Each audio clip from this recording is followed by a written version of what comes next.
Now, I want to share with you a story from the Daily Wire. Thanks very much, Charity, for the phone call. 2 years after embracing racial protest, Mizzou football is a dumpster fire. Some people think that it's hands up, don't shoot. Some people think it's the police brutality. The cops are targeting innocent blacks purposely.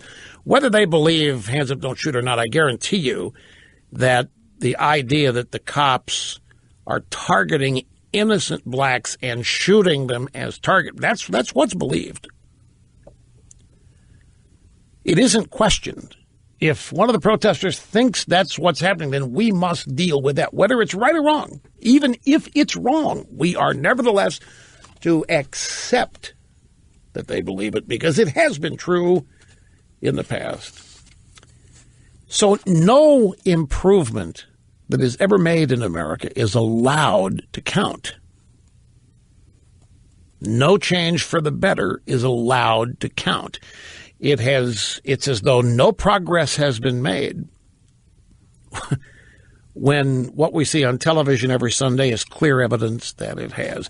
At any rate, James Barrett here at the Daily Wire. The subhead of the story, the team that helped ignite the football protest movement, a lesson in what happens when politics eclipse sports.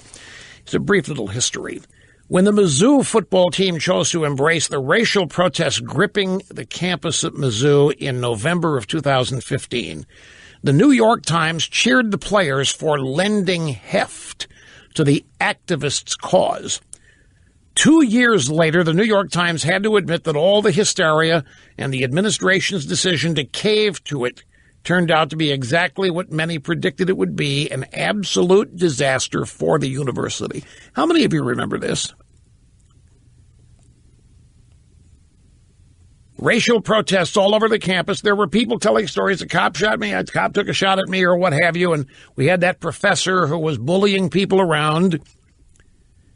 And we had the wealthy son of a St. Louis very successful St. Louis guy passing himself off as a poor, beleaguered, downtrodden victim who was leading all these protests to high hell.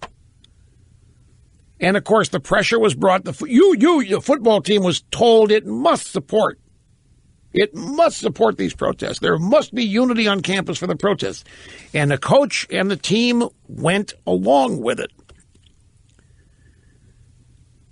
Freshman enrollment dropped 35% following all this, forcing the school to shut down 7 dormitories and lay off over 400 employees. As for the football team, which saw millions of dollars in donations disappear overnight, it is a full-fledged dumpster fire.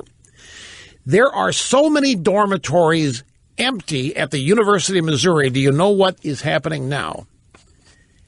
People who want to go to Mizzou football games at Columbia are calling the university and asking to use those dorms as hotel rooms. And the university is fine. You want to pay us to stay at the dorms overnight? Free game? Fine with us. Following a brutal 2016 season, the Mizzou Tigers started this season getting torched by 3 of their 4 opponents. In 2016, the year after letting the racial protests eclipse football, Mizzou had an abysmal season. They didn't even come close to getting a bowl berth. As the once cheering Times was forced to acknowledge in July, the university that really got the campus racial protest movement going is now a lesson in what happens when an administration allows social justice activists to lay siege to an institution.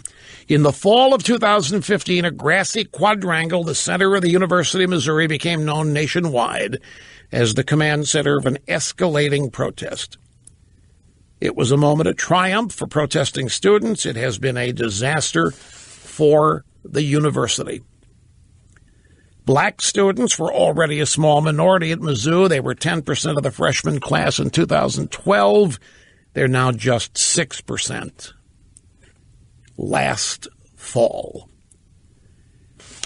So Mizzou is an early indicator of what happens when an organization, in this case University of Missouri, in the case of the NFL, professional football, gives itself over to the protest movement and allows it to rule the roost and define what happens.